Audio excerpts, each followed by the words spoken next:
Perempuan punya hak veto. Apa hak veto perempuan? Mahar. Misal, ambo nikahkan anak ambo, ya kan, dengan mahar dia yang menentukan. Kan mahar kan ibu-ibu menentukannya. Lalu dia tanya, kau siapa ya keceknya kan? Laki kau macam, ambo nikahan tadi.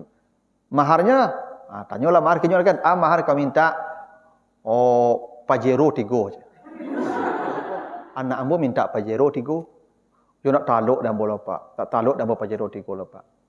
Bisa batal pernikahan. Nak taluk bayi dah. Ya kan jual beli bisa batal kan? Ambo la okey.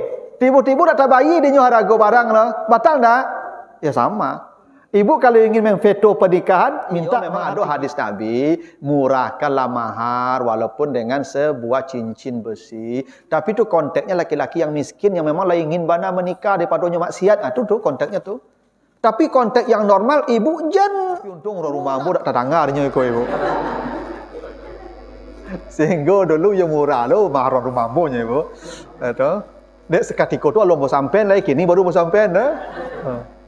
Nah tapi ya, jadi menikahi perempuan ketika haid itu boleh. Yang tak boleh itu menggaulinya. Cuman dalam adat Minang ni memang tak dianggap baik menikahkan perempuan yang sedang dalam keadaan haid. Karena beku kemungkinan terpeleset pengantin baru. Tak taluk lo sabar je sampai hari Januari beku kemungkul tu. Nyolah halal. Ya. Nyolah halal. Tapi lu boleh dirasuk lah. Tak beda dah. Ancaklah tunda nikah dulu. Itu masuk tu mah. Tapi boleh menikahkan perempuan waktu sedang haid itu. Suami boleh mencari kepuasan pada istrinya di bagian manapun. Kecuali di bagian haid. Kalau awak lah suci ko, tu tak mandi, awak tak boleh ke pasar. Tak boleh awak pergi ke kantor, tak boleh ke mandi dulu. Kau apa tanah ni awak pijak-pijak tu apa yang menyumpahnya apa dah. Itu kan mitos tu. Tapi orang awak betul cara mendidik supaya capek mandi. Ini tugas Pak Kua, Pak Penyuluh itu penting. Orang gaib tak akan menyampaikan kau. Ya, ustaz pun payahlah menyampaikan kau mah. Mencari kata ujungnya mudah-mudah tu dengan pengajian tu. Dengan pengajian lapuk-lapuk bila ada seorang laki-laki menggauli istrinya dalam keadaan haid pernah dan terlanjur.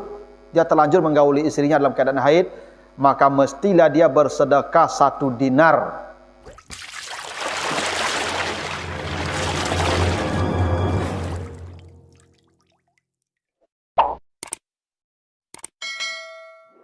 Assalamualaikum warahmatullahi wabarakatuh.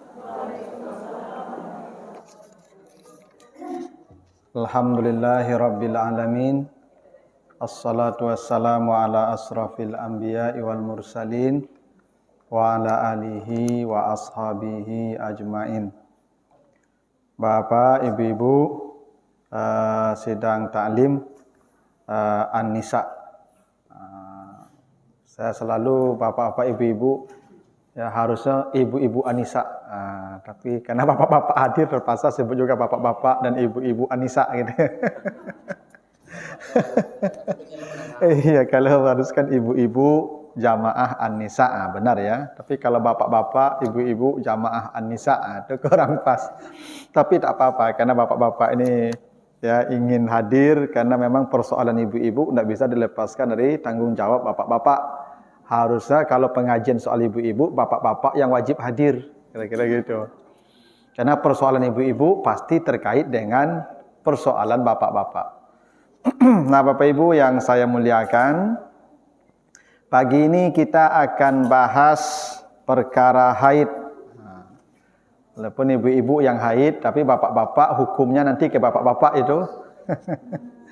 Ya, maka kita akan membahas tentang persoalan haid ya dalam ya beberapa hadis ya. Baik, pertama kita lihat ya hadis dari Aisyah, hadis ya riwayat Abu Dawud dan An-Nasa'i.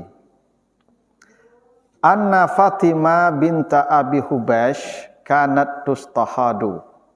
Jadi diceritakan ada seorang sahabat perempuan namanya Fatimah binti Abi Hubash. Ini seorang perempuan. Dia itu diceritakan tustahadu. Tustahadu itu artinya masa haidnya panjang. Jadi haidnya lama nih Ibu. Panjang haidnya. Ini perempuan yang kadang-kadang ada yang begitu. Lama darahnya tidak berhenti-berhenti. Maka diadukan ke Nabi tentang kasusnya yang haidnya begitu lama, panjang. Maka kata Nabi, inna damal haidi damun aswadu yu'rafu. Fa iza kana zalika fa amsiki anis salah. Fa iza kana al-akharu fatawaddai wasalli.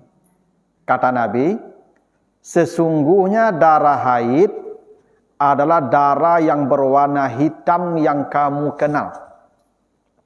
Kalau darah haid itu ibu pasti tahulah. Kata Nabi warnanya aswad, hitam, yang hitamnya perempuan itu pasti kenal. Kira-kira itu. Kalau kami tidak kenal. Kalau ibu pasti kenal. Kalau ini darahnya haid nih, karena ibu tiap bulan dia hafal betul tuh. Makanya kata Nabi yu'raf, darahnya pasti kamu kenal.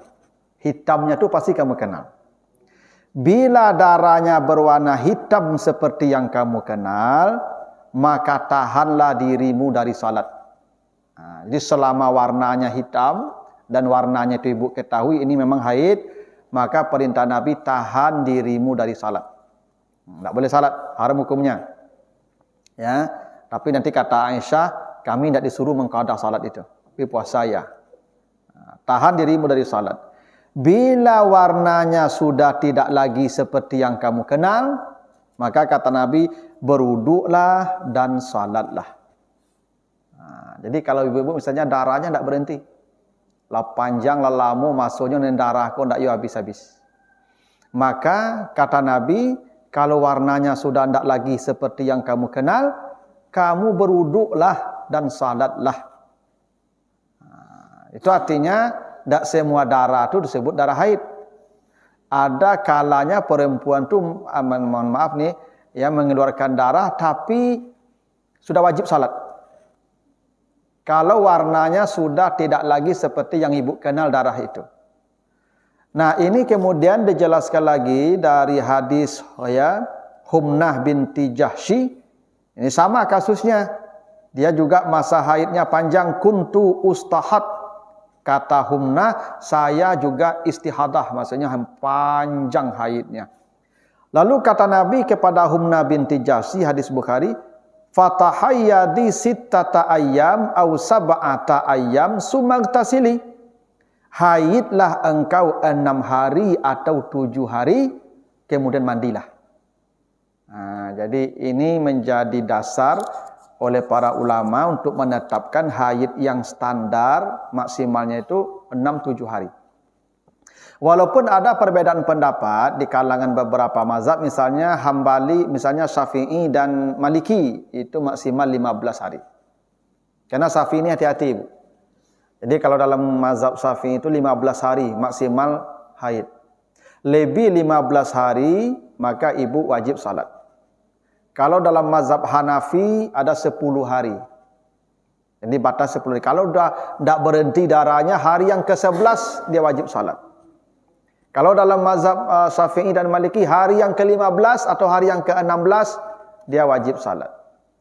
Tapi dalam hadis tadi Humnah binti Jahsy itu 6-7 hari. Memang standarnya ibu rata-rata segitu ya, 5-6 hari ya. Ini kalau ada ibu-ibu menghadapi kasus begitu, maka kata Nabi kepada Fatimah binti Abi Hubaysh, kalau haidnya sudah melebihi batas yang tadi, maka kata Nabi, innahu irkun, itu darah dari pembuluh namanya, bukan lagi darah haid. Karena kalau darah haid itu Bapak Ibu, itu darah yang terjadi akibat telurnya pecah. Kan ibu menghasilkan telur kan? Yang akan dibuahi, maka telur itu kalau tidak dibuahi, ibarat talu ayam, yang busuk nak, pecah kan? Atau makok bau tu, ya, tu makok darah haid tu bau, karena talu busuk sebenarnya tu pecah. Itu. Karena kalau tidak dibuahi, dia membusuk, pecah dia tu, maka darah tu warnanya hitam. Lalu busuk kan jadi itu hitam, lalu bau, enggak sedap. Maka kalau darahnya tidak seperti itu, makanya itu bukan haid. Kata Nabi, engkau mandilah, engkau salatlah. Tetapi ada ketentuan untuk orang seperti ini, tawadda'i li kulli salatin. Wanita yang haidnya panjang ini wajib berwudu setiap salat. Jadi misalnya gini, ibu haidnya sudah lebih dari 14 hari misalnya. Maka ibu mandi dulu ya. Mandi dulu. Kata Nabi, sumaghtasilu, mandi dulu. Ightasili, mandi. Nanti setelah ibu mandi, berarti ibu sudah dianggap suci dari junub namanya itu. Maka ibu kalau mau salat berwudu. Setelah ibu salam, maka wudu ibu batal. Mau salat sunat, berwudu lagi. Tidak boleh ibu pakai wudu itu untuk salat sunat. Karena untuk perempuan yang sudah haidnya begini, keadaannya panjang, dia tidak boleh salat, wudunya itu tidak berlaku untuk banyak ibadah. Beda dengan kita yang normal nih, Bu. Ibu wudu subuh tadi bisa untuk zuhur, bisa untuk asar, bisa untuk subuh lebih besok. Ya, kalau tidak lalu tidak kantui Ibu. Bisa untuk subuh besok. Ya, bisa jadi Ibu tidak lalu kan, tidak kantui Ibu lah. Bisa hadis wudu subuh yang ini bisa untuk subuh besok. Ya. Tapi yang perempuan yang istihadah tadi, yang haidnya tidak berhenti-berhenti, dia itu wajib berwudu setiap salat walaupun salat sunat. Ini sama kasusnya dengan orang yang sudah pakai pempes, Ibu. Nanti ada masanya kita kalau sudah tua, los, ya lah bocor klep kok. Ya kan? Lah pakai pempes. Jadi bukanlah pipis setari. Nah, orang yang begini sama dengan yang haid panjang ini. Satu, ini ketentuannya Ibu ya. Ibu kalau darahnya tidak berhenti, ya kalau darahnya tidak berhenti. Kenapa nih?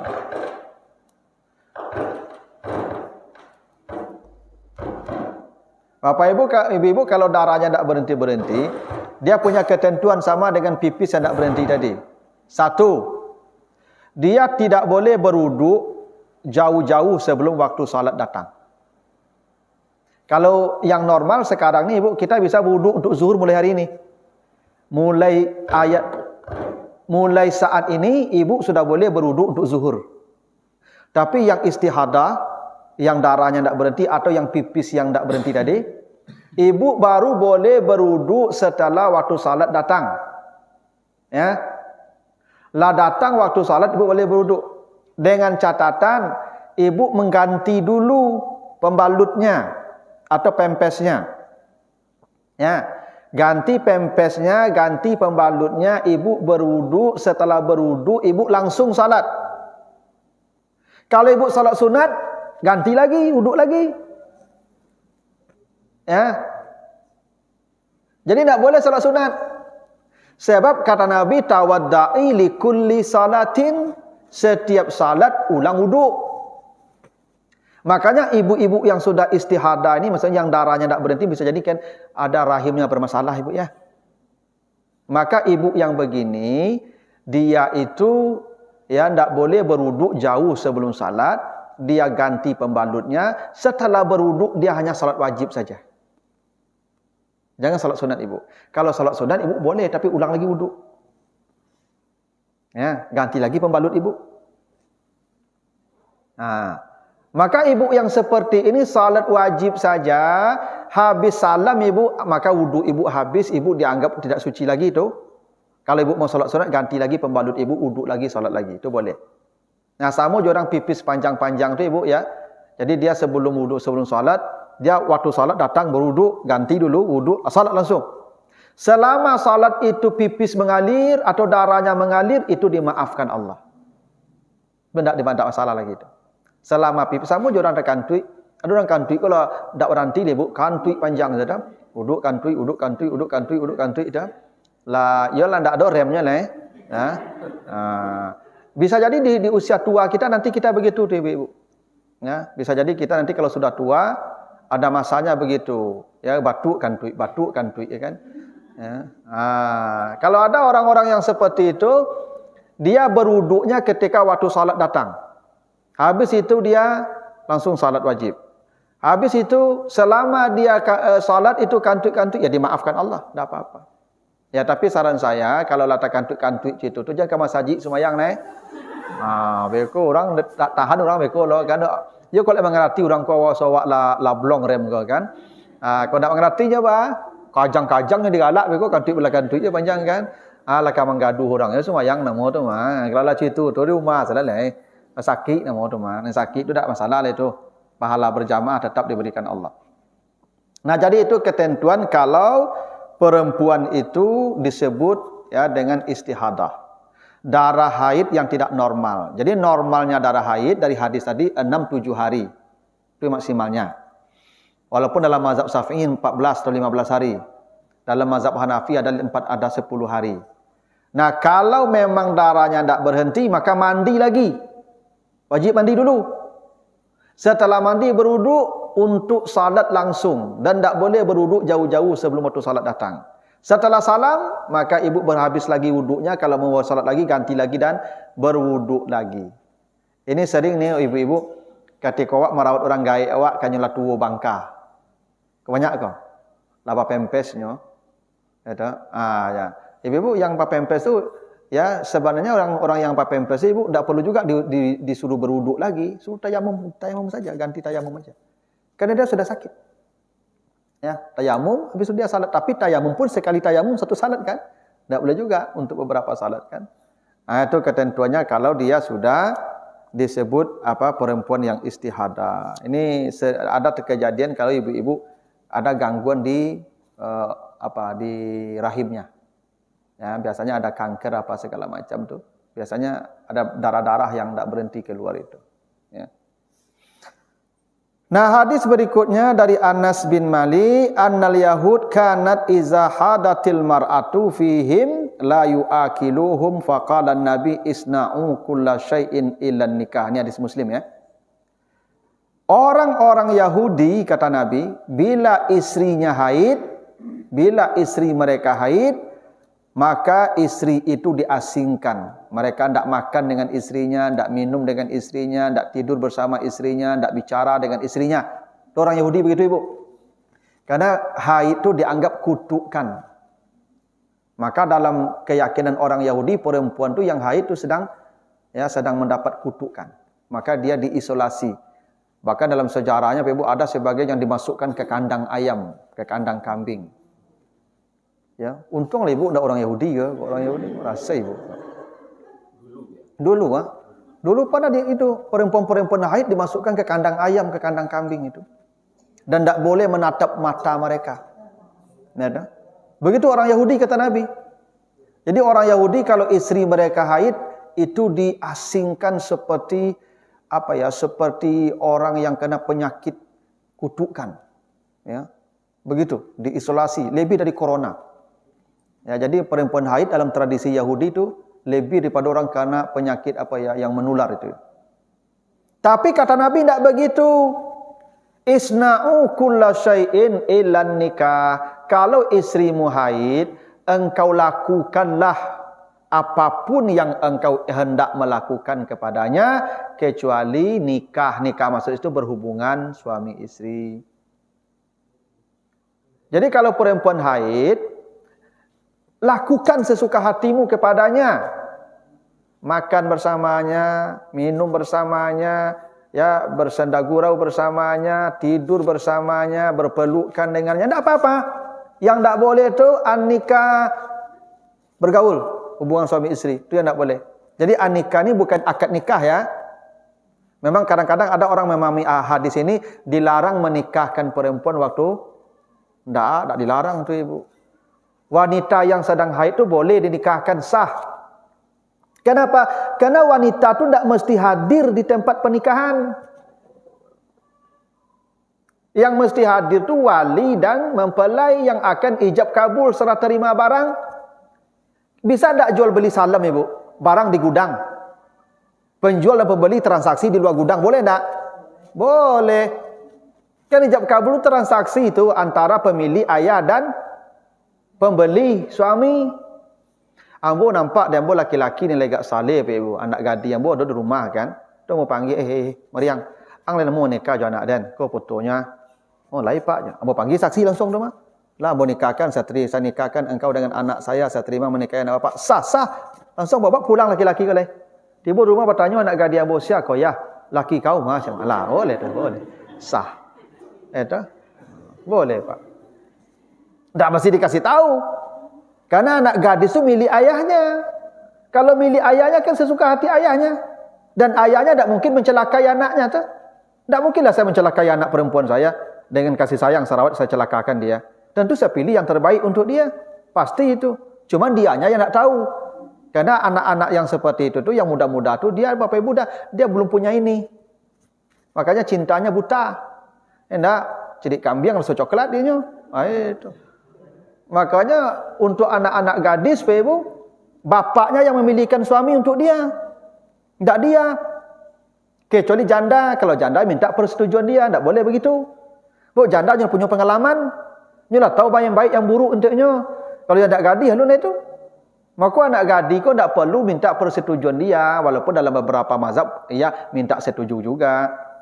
Tapi kan perempuan punya hak veto. Apa hak veto perempuan? Mahar. Misal, ambo nikahkan anak ambo, ya kan, dengan mahar dia yang menentukan. Kan mahar kan ibu-ibu menentukannya. Lalu dia tanya, kau siapa ya keciknya kan? Laki kau macam, ambo nikahan tadi.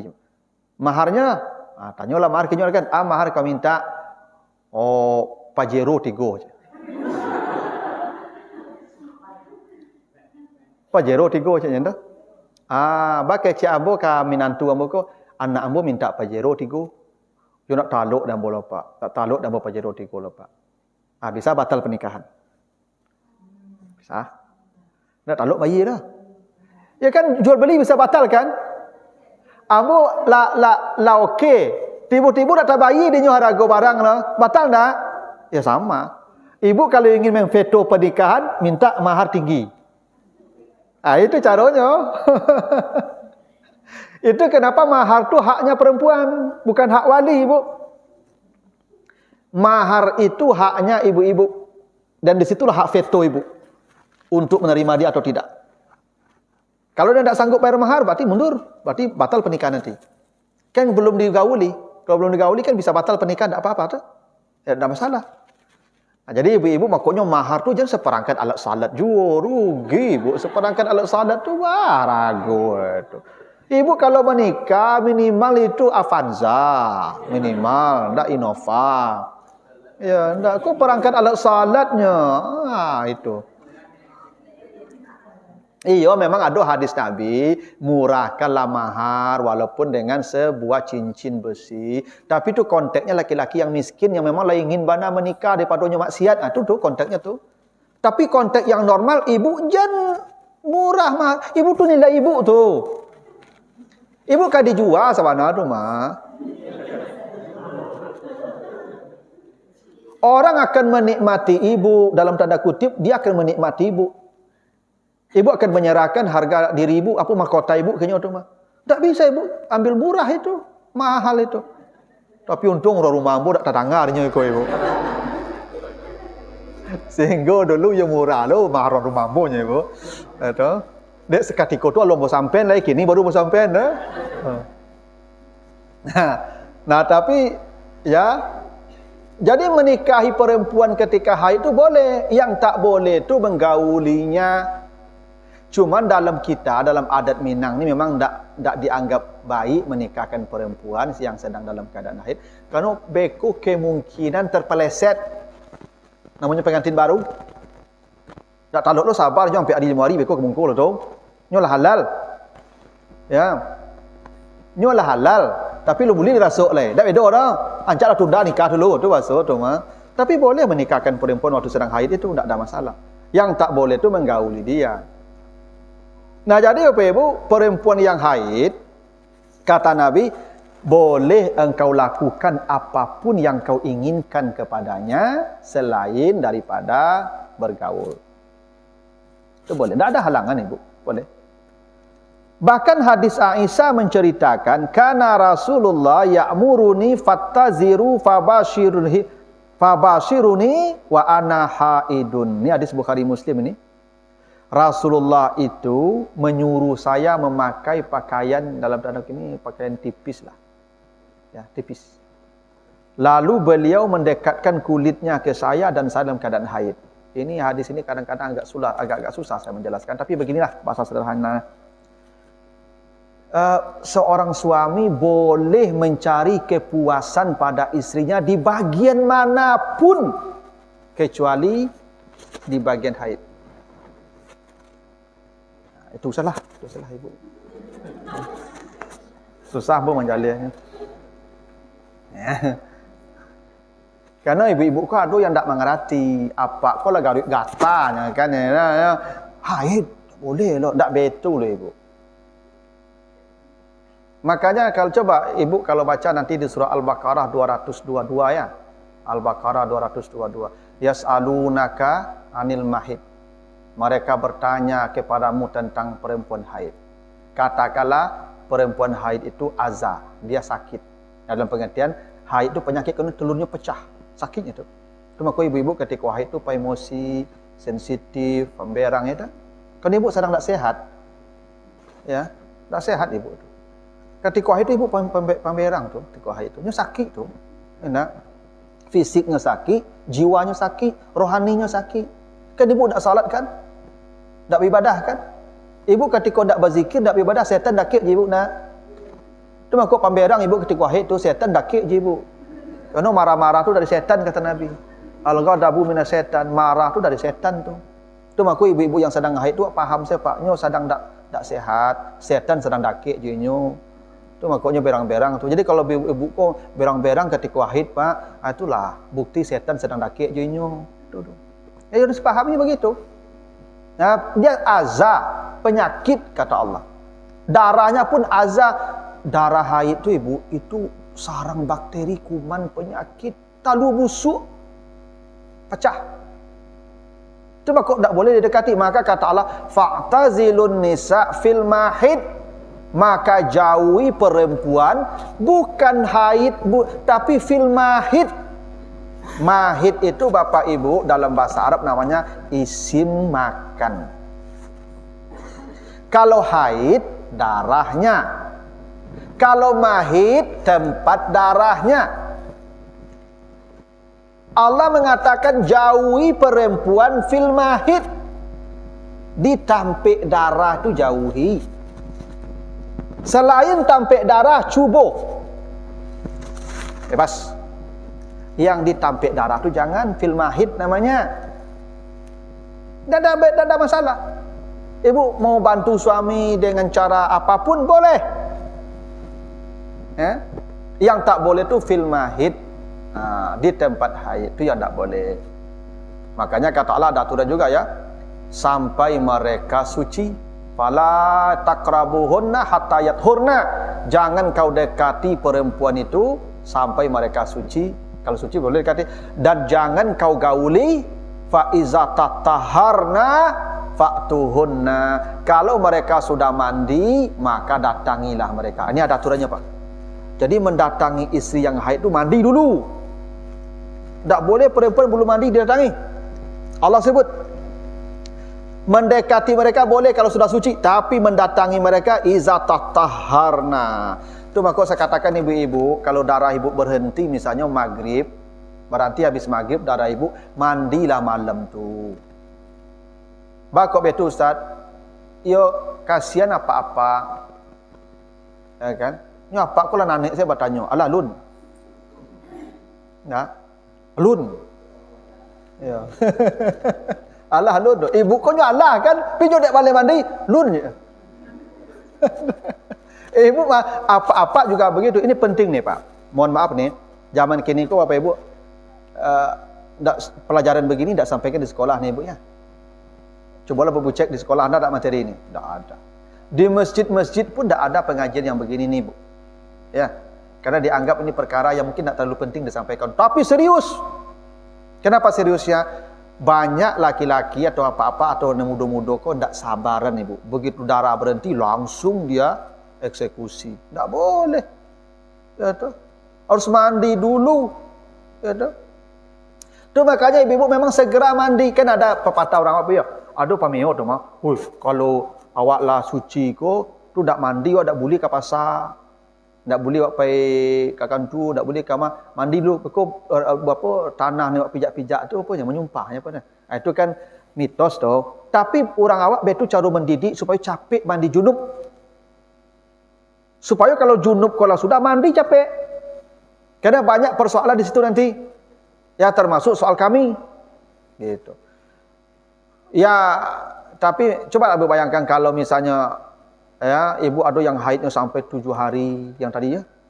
7 hari itu ada waktu yang sabanta kami menunggu ibu. Ya. Kalau cocok beliau kau mungkin tak masalah mana lagi kau dah. Tapi model-model ambo, model-model kau ibu kau tak bisa lah ibu. Ya, itu yubana lah kalem dunia kau rasanya tu ibu. Ya nak. Dan itu ibu-ibu harus paham itu. Ya tahu. Memang begitu kami diciptakan Allah. Kami kok kalau tak bersobok je ibu dalam waktu lebih 3 hari, kami kok stres. Kalau ibu sebulan tak bersobok, kami tak masalah lah. Makanya Hafsah ditanya Umar, anaknya ditanya tu, "Hei Hafsah, berapa lama perempuan kau taluk dak dakik suaminya? Ampe 10 hari." Ada yang mengatakan ampe bulan. Tu maka ibu-ibu kau diberi tangguh, kalau saya tidak memberikan nafkah lahir batin pada isteri 4 bulan, 4 bulan kan? Kan ibu bisa tahan sampai bulan. Kalau kami tidak ibu, kami paling lama 3 hari. 3 hari itulah rasa mati kami itu. Itu maka ibu-ibu yang dinas luar, hari ketiga pulang lu. Tapi kau payah balik. Jangan sampai seminggu ibu dinas luar, apa kau lah. Lalu pakai apa di rumah, ya, galuang di rumah ni.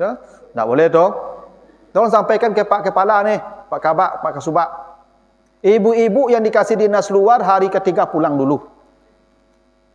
Atau telefon apa, ke pulang boleh lupa ya. Dia pulang dulu sini. Pulang dulu. Tu pilot. Tu aturannya ibu. Kau dah ibu berdosa kau. Tak bertanggung jawab buat nama tu mah. Ya. Tu maka ibu-ibu saya sarankan tak usah ibu-ibu jadi pejabat. Ibu jadi staf salah. Jadi pejabat lah. Kau jadi pejabat acut dinas luar kau nak. Tanya ayo kau tu mah. Dosa ibu. Alah lah tu ibu cukup selama deko kau lah tak apa tu. Ya ibunya agama kau kan mencegah keburukan, mencegah kerusakan. Kami lah ingin bersobok je ibu. Ibu pulang 2 hari lai. Kesurannya kami belanja lah ibu. Ya dah. Untung-untung dia penyabar dia dapat suami yang saleh. Misalnya sabar. Kau enggak? Tak, bayar ikut tu.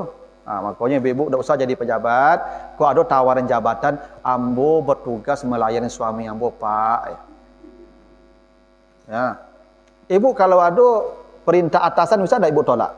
Tak bisa kan? Kalau staf kan kita aman ibu. Ya.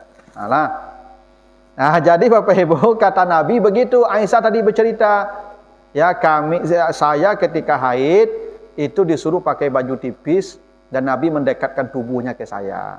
Maksudnya itu tadi itu.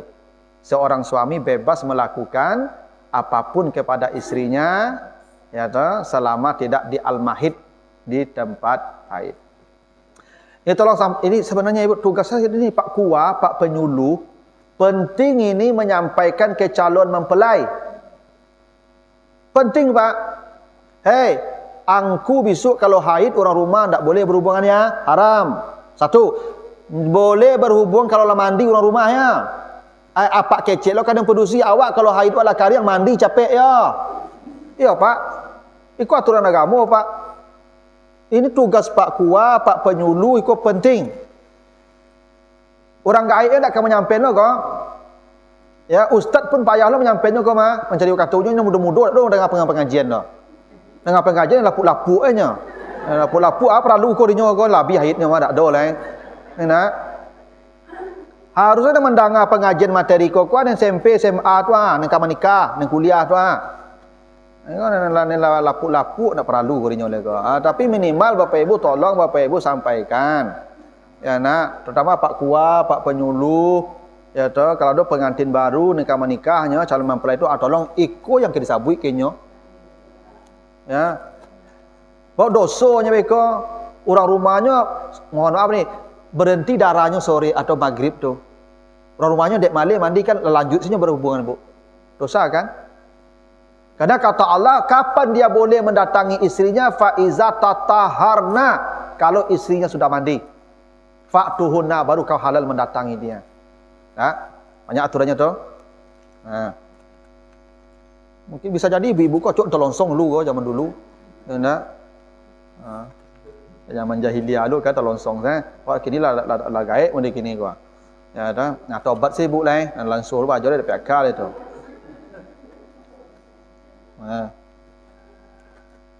Lalu hadis dari Ibnu Abbas. Hadis riwayat An-Nasa'i, Abu Dawud dan At-Tirmizi, begitu juga Al-Hakim ya, dan Ibnu Hibban. Kata Nabi begini, fil ladzi ya'ti imra'atahu wa hiya haidun qala yatasaddaqu bi dinarin aw bi nisfi dinarin. Bila ada seorang laki-laki menggauli istrinya dalam keadaan haid, pernah dan terlanjur, dia terlanjur menggauli istrinya dalam keadaan haid, maka mestilah dia bersedekah 1 dinar. 1 dinar tu berapa tu? 1 dinar itu Bapak Ibu, dinar ku uang pitiame kau mah. Dari dulu dapat tukar ya ragu lah kau. 1 dinar itu 10 dirham. Ya. 1 dinar tu 10 dirham. 1 dirham itu dari dulu sampai kini sekilo daging. Dari dulu sampai kini begitu. Ya. Jadi 1 dinar tu sekilo daging. Berapa daging sekilo? 150 kali 10. Berarti nyo basidaka 1 juta matui. Yang sudah terlanjur menggauli istri ketika haid, itu kafaratnya basidaka 1.500.000. Tapi kok bukan berarti ketika haid dah menggauli istri sedekah 1 juta matui beko, ndak betul tu Bu ya. Ni yang terlanjur kafarat namanya nih. Sama dengan kafarat puasa. Ibu bapak mohon maaf nih, berhubungan suami istri di siang Ramadan. Kan kafarat kan? Itu kalau terlanjur terlongsong, maka ibu atau bukan ibu, bapak, ibu enggak. Maka bapak tadi puasa 2 bulan berturut-turut. Kalau los cie ulang balik. Misalnya hari ke-59 lape ulang lidol balik. Makanya ikut penting ke pengantin baru ku ibu.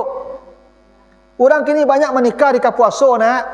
Apa mangal menjelang puasa bekaja menikah orang ke ibu. Terlongsong beko.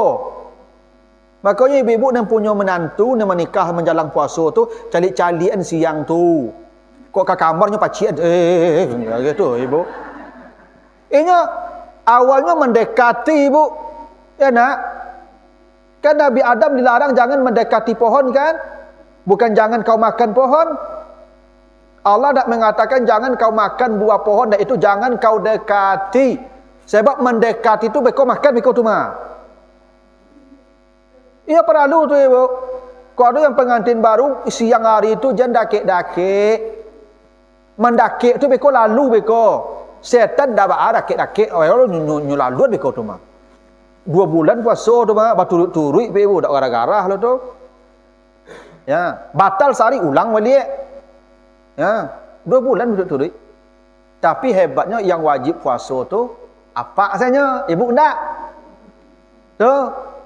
Tu dalam hadis begitu. Kalau kau enggak mampu puasa, tu berilah makan 60 orang miskin. Oh, yang paling miskin ambo Nabi. Kecek enggak? Kecek Nabi waang lai je. Ala bansai perangai banyak cak Nabi ya. Diambil lah korma. Sakantong, agen kai seriang kuah, suruh makan di seriang, itulah kafarat ang. Artinya yang membayar kafarat hanya suami, walaupun bakar rajo berdua. Itu buktinya dosa ibu dibebankan ke suami. Ibu pada dosa ya tu mah, tapi dosa ibu dibebankan ke apa? Itu lamanya jadi ibu-ibu. Ya ta? Dosa ibu kami tanggung. Ya nak? Nafkah ibu kami tanggung. Masuk surga menumpang pula. Itulah samporono lah ibu-ibu ko lamanya. Ya tu. Tak ada selamat jadi ibu-ibu kan lai. Ya bana nikmat hidupnya. Ya tu. Malenggang saja ke surga lai, tak ada lai. Asal tinggi surga apa langsung pai. Ya kok lai patuh. Terus syaratnya tu mah Tapi kok melawan saya panjangnya ndak lalu tu. Besok apa dibawa masuk surga kan, apa fulan ke surga lalai. Surga Firdaus pintu ampek. Ibu, Pak, ambo kecik apa? Kau pahlawan. Itu. Nah, makanya ibu-ibu jangan lawan-lawan juga kami. Ya, patu-patu elok-elok selaku. Asal kami suruh terus. Ya, ndak kata tujuanan tu supaya bisa menumpang masuk surga je kami. Gitu. Ha. Jadi seorang yang terlanjur melakukan hubungan suami istri, suaminya itu wajib, istrinya enggak. Karena istri kan ditanggung suaminya. Ya dah, balungnya kalau masyarakat piti enggak ada lah. Zaman sesuk kan enggak ada yang pegawai negeri ibu-ibu lah. Kamu ni mau piti di suami saja enggak. Kalau kini ibu kan pakai gaji. Nah, dulu perempuan kan enggak mencarinya lah, menimba maku suami saya yang wajibnya. Maka suaminya wajib bersedekah 1.500.000 ukuran awak kini. Kalau berhubungan suami istri di masa haid, dan itu bukan hanya soal membayar denda tu Ibu. Kata Nabi, Allah tidak akan memandang orang yang di akhirat, Allah akan cuek. Ya, Allah tidak akan melaknat, ya, Allah melaknat mereka yang menggauli istrinya ketika haid. Makanya Masya Allah Bapak Ibu ya, ini aturan agama begitu. Memang pastikan betul berhentinya. Kadang ada apa-apa kok masih ada baca-baca le. Ya kan? Masih ada, mohon maaf nih, flag-flagnya. Tapi nya masih keluar sebenarnya tuh. Kerja Pak, dah bahagia tu. Seketik, tak boleh seketik Ibu. Tetap dosa walaupun seketik. Kadang ada apa-apa kok jatuh Pak. Ya tu. Seketik je macam. Seketik tu. Memangnya khabar kalau seketik dah haram lah tu. Samanya Ibu, pastikan bersihnya kata Allah. Kalau lah bersih pasti mandi lu. Baru datangi mereka. Ibu, kalau ada anak ibu yang perempuan yang menikah, tolong ibu agi tahu ilmu kau. Apa kalau ada anak apa laki-laki yang menikah, kau nak disampaikan Pak Kuah, kau nak ada pelajarannya, apa bertanggungjawab? Coba bayangkan nyoba dosa. Siapa tanggung jawab di akhirat nanti itu kalau nak apa lah dan ibu lah nak bagi tahu kinyo. Tanggung jawab awak mah. Perlu awak masing-masing bertanggung jawab menjaga diri dan keluarga dari api neraka. Tuh, maksudnya. Nah, lalu hadis berikutnya, ini hadis dari Abi Sa'id Al-Khudri, ya, hadis Bukhari Muslim. Alaisa iza hadatil mar'atu lam tusalli wa lam tasum. Ini kata Nabi begitu ya, perempuan yang haid tidak boleh salat dan tidak boleh puasa. Tapi beda ketentuan, kalau puasa wajib diganti, kalau salat tidak perlu diganti. Dan menggantinya ini harus secepat mungkin. Ya. Makanya ibu-ibu kalau dalam perintah mengganti puasa itu pakai fa. Fa'iddatun min ayyamin ukhar. Fa itu maksudnya langsung takkib. Jadi ibu kalau yang haid itu sebelum puasa Syawal qada dulu. Jangan puasa Syawal dulu. Qada lebih dulu dari puasa Syawal. Bako betul Ustaz, kok mati bu ndak puasa Syawal ndak ba'ala. Tapi kok mati bu alun mengqada berhutang. Ibu ndak jadi puasa Syawal, ndak apa-apa, mati ibu aman. Tapi ibu mati belum mengganti, berhutang. Itu makanya kata Nabi, siapa yang mati dia punya hutang puasa, sama anhu waliyuhu, hendaklah walinya mempuasakan anaknya, cucunya, bapaknya. Kadang-kadang makanya ibu-ibu ini kan banyak dulu ketika haid, tunda-tunda saya mengqada. Oh, tak takana le bara banyaknya kini dah. Ya, lepas tumpuk-tumpuk utang tu. Ibu-ibu setiap puasa Senin Kamis niatkanlah mengqada. Jangan puasa Senin Kamis niatnya. Karena kalau ibu puasa Senin Kamis niatnya, hutang ibu tidak berkurang. Kalau ibu niatnya mengqada, kalau ada hutang berkurang. Kalau hutang sudah lunas, jadi sunat otomatis. Yang niatnya wajib bisa turun ke sunat. Yang niatnya sunat tidak bisa naik ke wajib. Itu ibu. Logikanya begini. Ibu berhutang di bank. Ibu tidak takana hutang ibu kau lunas selalu naik wah. Tapi ibu transfer tiap bulan. Ternyata sudah lunas dalam catatan bank. Uang ibu masih diambil enggak? Otomatis jadi tabungan kan? Nah, kayak begitulah itu ibu. Makanya ibu-ibu yang dulu hutang-hutang puasa belum terbayar dan tidak ingat lagi berapa banyaknya, maka niatkanlah mengqadha. Itu. Kalaupun misalnya ibu misalnya yakin ibu hutang ibu lunas, niatkan juga mengqadha untuk ibu bapaknya. Karena begitu kata Nabi. Siapa yang mati yang masih punya hutang puasa, maka digantikan puasa itu oleh walinya. Maka ibu kalau puasa Senin Kamis itu niatkan untuk ibunya dulu, menggantikan puasa ibu ambu. Kalau lalu lunas jadi sunat untuk awak. Itu ibu. Kadang boleh jadi ibu awak hutang dulu. Ini tak sempat berwasiat ke awak lah. Nah, itu penting tu ibu. Jadi kalau puasa itu wajib diganti, kalau salat tidak. Nah, hadis dari Aisyah, lamma ji'na sarifa hittu qala Nabi if'ali ma yaf'alul hajj ghaira alla tatufi bil baiti hatta tathuri. Jadi Aisyah ini bercerita, ketika kami sampai di Sarifah, saya haid. Jadi ini ceritanya haji wada. Nabi itu ibu-ibu ketika haji wada tahun 10 setelah hijrah, Nabi itu kan melaksanakan haji sekali saja seumur hidupnya. Nabi itu haji sekali saja ibu, tahun ke-10. Habis Nabi mati. Padahal kota Makkah ditaklukkan tahun 8. Nabi bisa haji 3 kali itu, tahun 8, 9, 10. Tapi Nabi hanya sekali saja haji, tahun 10.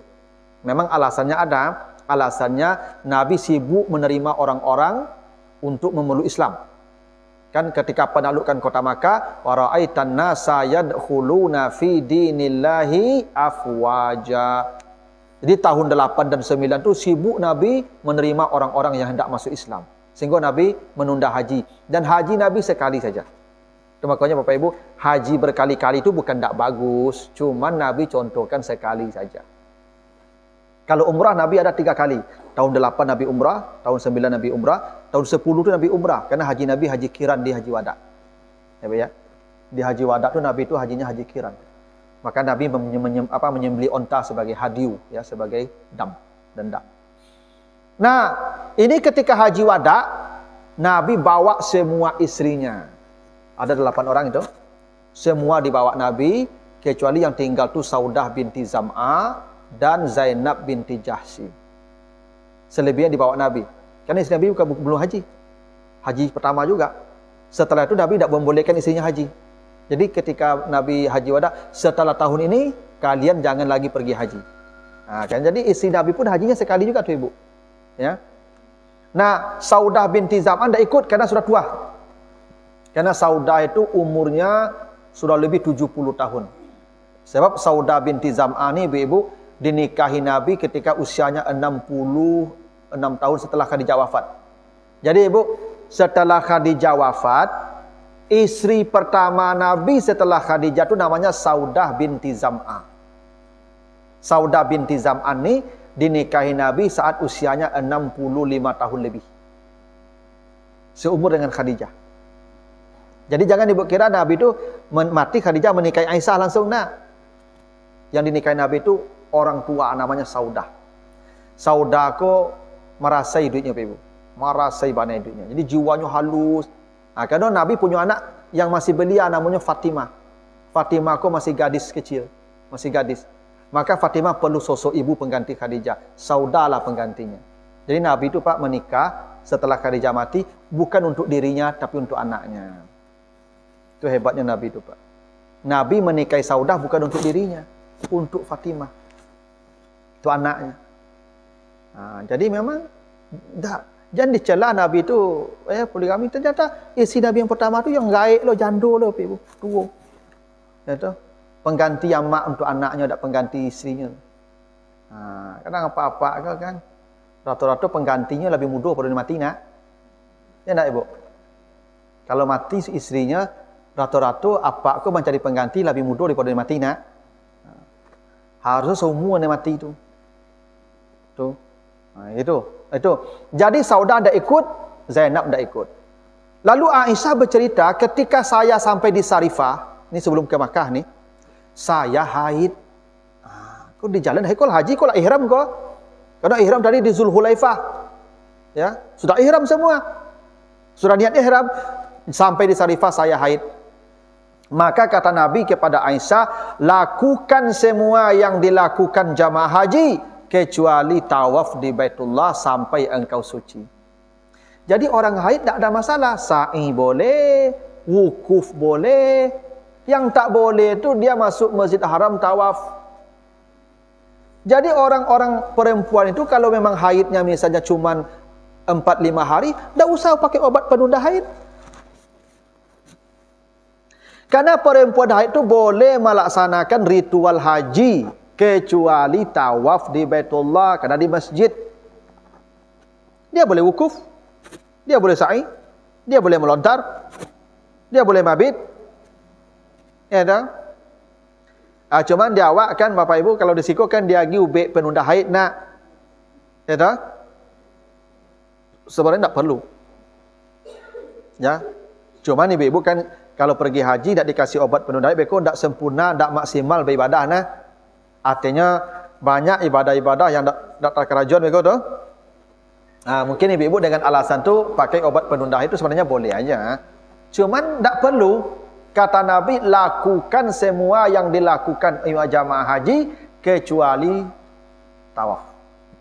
Jadi yang diharamkan bagi orang haid itu adalah tawaf, memegang Al-Quran, ya, lalu berhubungan, masuk masjid, salat. Nah, ibu-ibu yang haid itu tidak boleh masuk masjid. Allah sebut begitu. Ya, ketika kamu junub, jangan mendekati salat dan tempat salat illa abiri sabil, kecuali kalau masuk masjid seperti orang menyeberang jalan. Kalau masuk masjid seperti orang menyeberang jalan. Tuh, ketentuannya begitu ya. Jadi ibu-ibu boleh melaksanakan haji dalam keadaan haid kecuali tawaf, suci dulu baru tawaf. Bisa itu.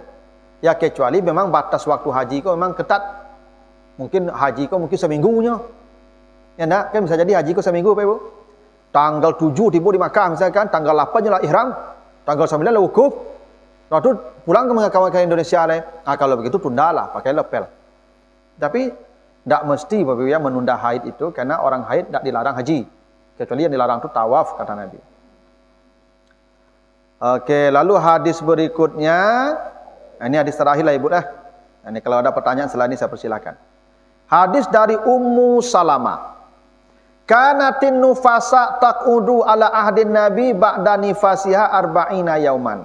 Perempuan-perempuan yang nifas ya hendaklah berhenti, maksudnya berhenti dari aktivitas salat jangan, puasa jangan, ya berhubungan jangan, beribadah jangan selama 40 hari. Nah, jadi kalau yang nifas 40 hari, tapi 40 hari ini Bapak dan Ibu batas maksimal. Kalau sekarang ibu-ibu melahirkan operasi, itu tidak mesti 40 hari. Ibu yang operasi biasanya 10 hari itulah berasi itu. Jadi ibu cukup lah 40 hari, kapak mati kami beko. Pak 40 hari kecek Nabi, enggak. Kalau ibu, kan nifas itu paling cepat sekejap. Lahir anaknya, sekejap berhenti nifasnya, habis suci dia. Maksimalnya 40 hari. Cuman ibu-ibu jangan memaksakan kami sampai 40 hari itu. Kalau memang ibu sudah suci, sudah bersih, beritahulah kami. Lah Pak.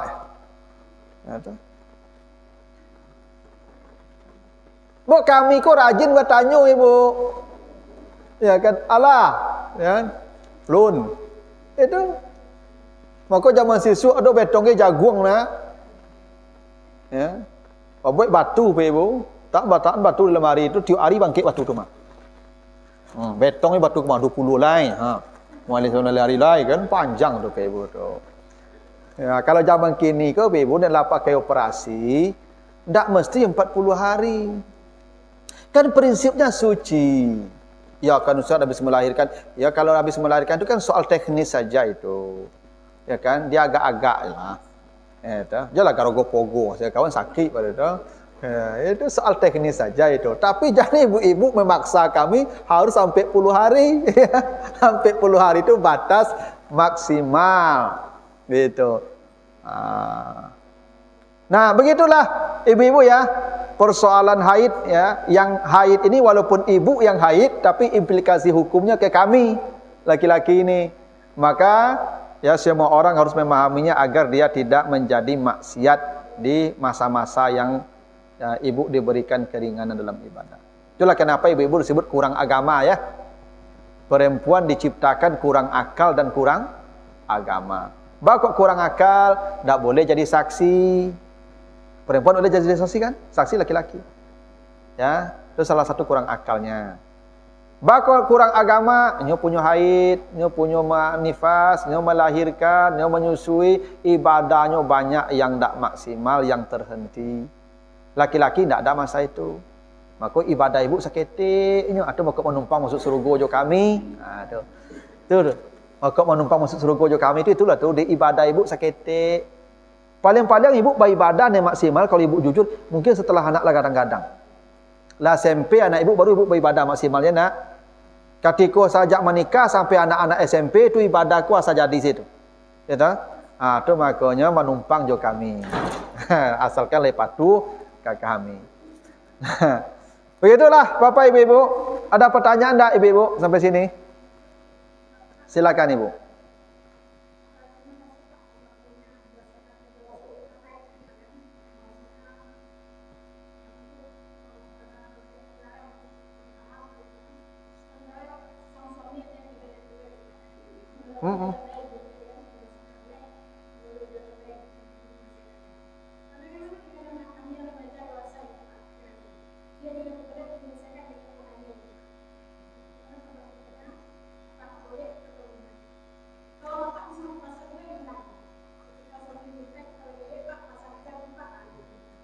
Yuk, ada apa-apa kau yang taluk dia puasa.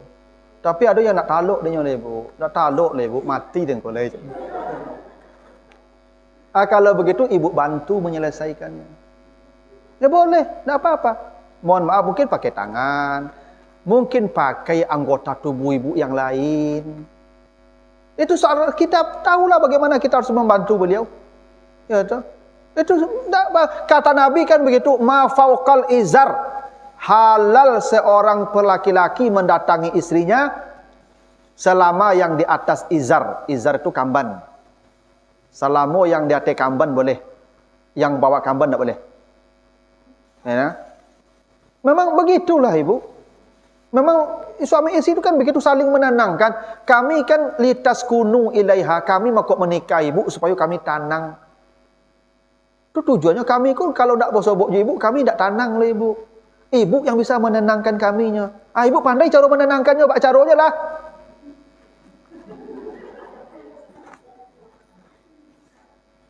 Ibu pasti tahu cara menenangkan kami itu, kan? Yang penting kami tenang. Nah, pak caranya lah terserah ibu lah. Ya selain daripada mahid. Nah, itu yang nak boleh pada kata itu. Kalau beliau tapi inilah rahasianya bu ya. Baku ibu-ibu ko dia gi haid dek Tuhan. Nah, karena kalau ibu haid, kami rindu ju ibu. Jadi kerinduan tu muncul ketika kita tertahan sekian hari itu ibu. Sebab kalau ndak ada ibu haid, kami pun bosan ju ibu. Inilah ibu. Bila ibu lama makan waktu puasa. Ibu berpuasa lapar di sore hari itu ibu itu sambalado saya ibu nyonya namu bertambu do piring itu ya nak dak lapar apa duit nikmat makan kau dak lapar ibu. Nah ibu akan terasa spesial bagi kami kalau kami kelaparan.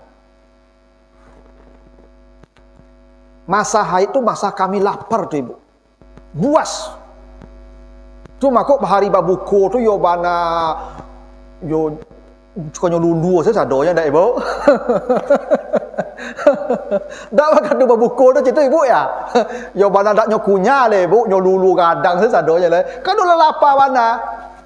Itu rahasianya ibu haid supaya kami rindu ju ibu.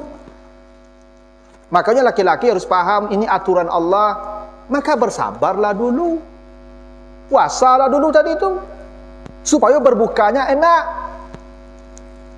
Ini penuh hikmah hidup nih ibu.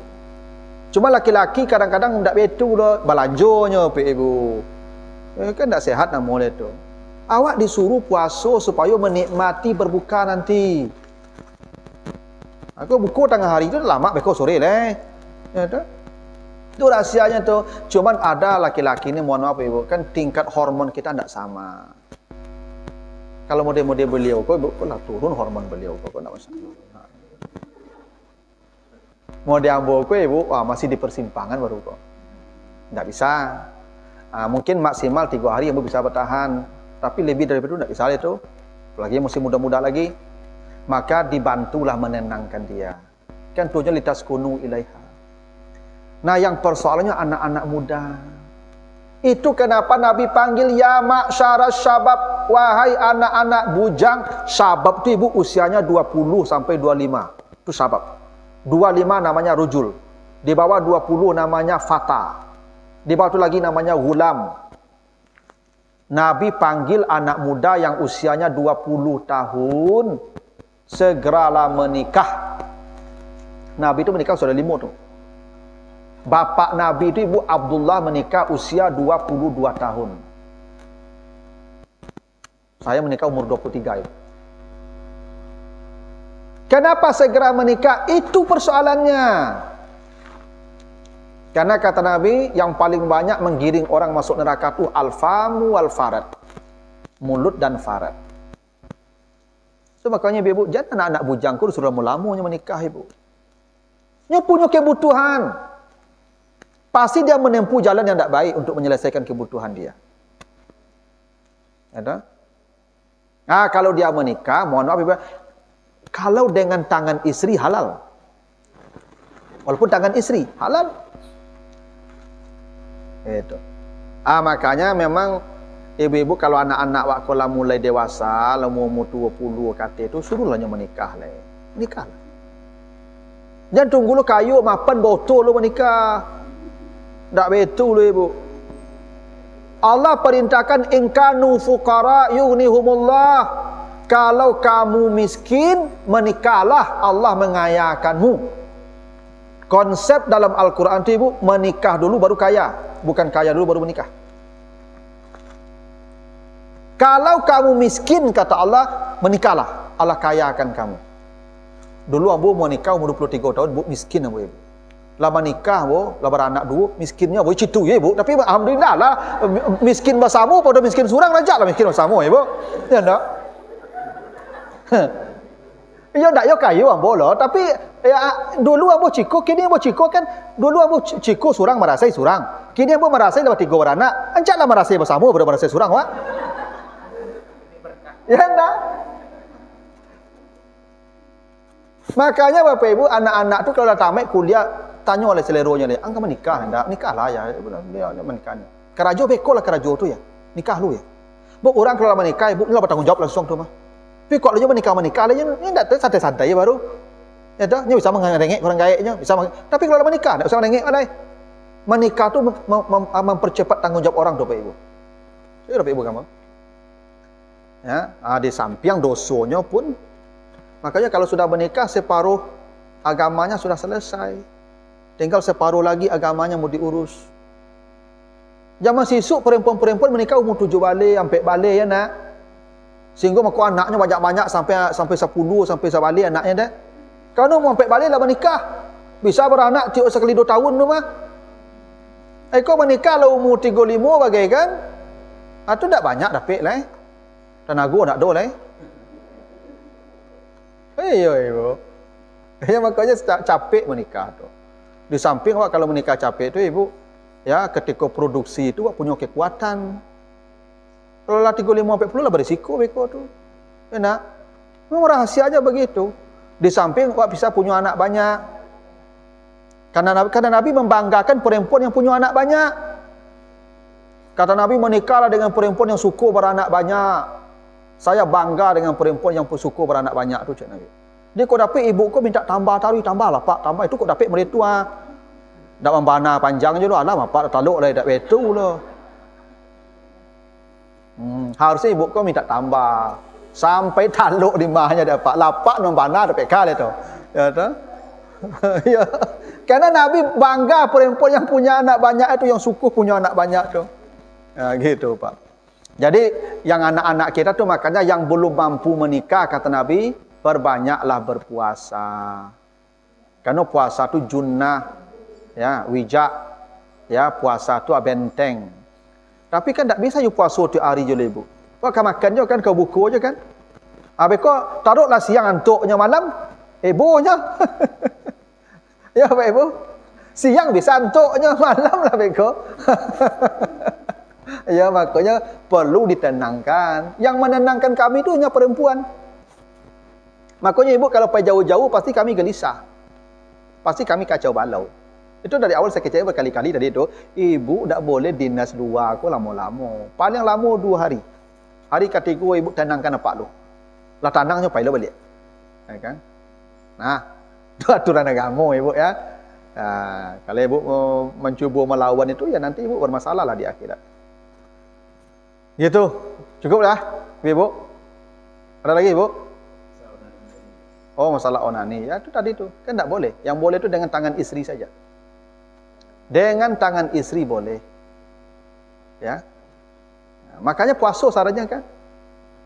Ya, kecuali dia keluar sendiri mimpi basah. Atau menghayalnya kan.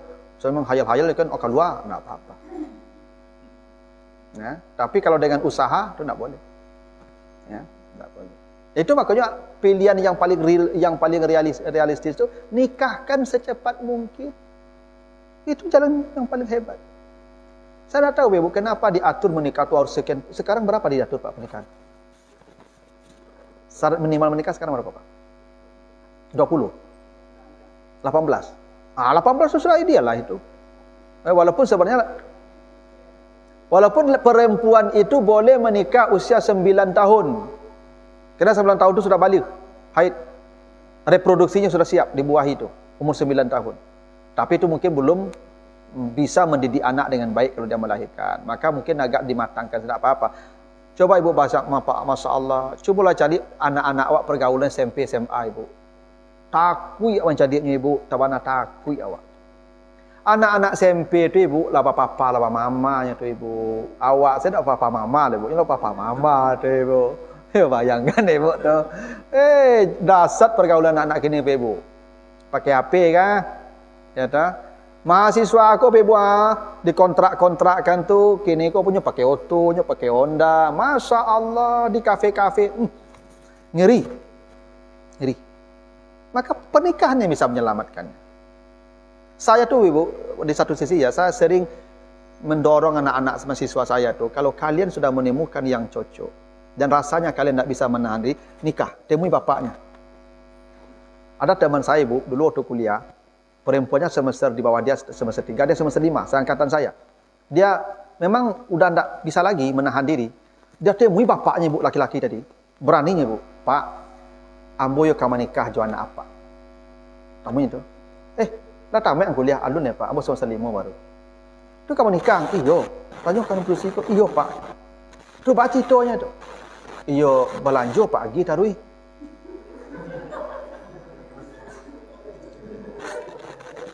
Iyo Ibu.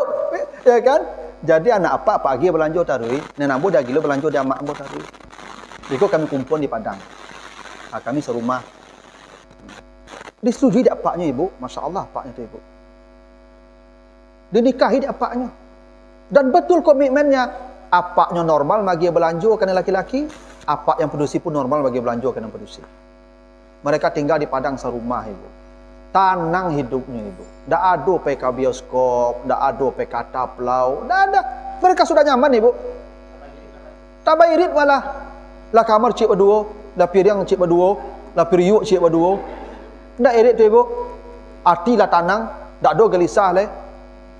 Dan kini Ibu, ya kan, dan hebatnya Ibu, selama kuliah aku Ibu berdua anaknya Ibu. Anak pertama dikirim kapak dan produksi. Anak yang kedua dikirim kapak laki-laki. Iya Ibu, betul. Sampai yang tamat Ibu, tapi anakku tetap nyerawat, tapi yang dikirim lah perawat punya kapak laki-laki, kapak dan produksi bagi dua anak tu. Komitmen orang kayaknya begitu. Supaya anaknya selamat dari maksiat.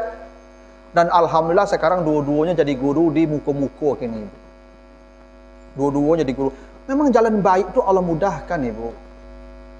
Kenapa kita takut? Ambo keceng ke anak produksi yang Ibu. Kamu kalau nanti nampak laki-laki yang kamu sukai, bawa dia ke sini. Saya nikahkan. Saya jamin hidupmu sampai selesai kuliah. Saya yang tanggung. Betong ke anak Ambo, Ibu, ke anak produksi yang Ibu. Anak produksi kok bahaya, Ibu. Inyo bakih tinggal dinyo, Ibu. Laki-laki nyo kerambi, dipijak-pijak, dilanyau, dipangannya, santan lah lagu, Ibu. Kalau laki produksi kok talu, Ibu, rata. Saya tak mau orang mencari lah, Ibu. Enak. Kini kok memang begitu menyelamatkan pernikahan. Jangan kadang angkit anak produksi, diangkit pai malam pulang, tak bisa lah tu, Ibu. Coba you anak betul. Apa betul? Kamu kalau kuliah besok, you kalau kuliah, bilang ke saya, kalau nampak laki-laki memang serius, suruh dia kerja, akan saya marahi. Saya nikahkan, asalkan dia saleh. Hidup nanti saya kasih belanja, selama saya masih kuat. Tapi jangan kemana-mana tanpa ikatan apa-apa. Itu Bapak Ibu. Kalau zaman kini kok, you memang harus ekstra, Bapak Ibu, anak-anak produksi. Ya, dunia dan dulu orang mensurik-suriknya, Ibu. Ya enggak? Peduli surik yo karate, bunga-bunga. Ya kan, Bandung dulu baru Jakarta, cium dulu baru dibaca. Dak itu suruh dulu, Ibu, ya orang jatuh cinta ya.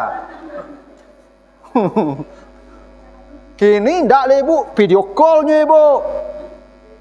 PC apa ni dah? PC-nya kini, Ibu.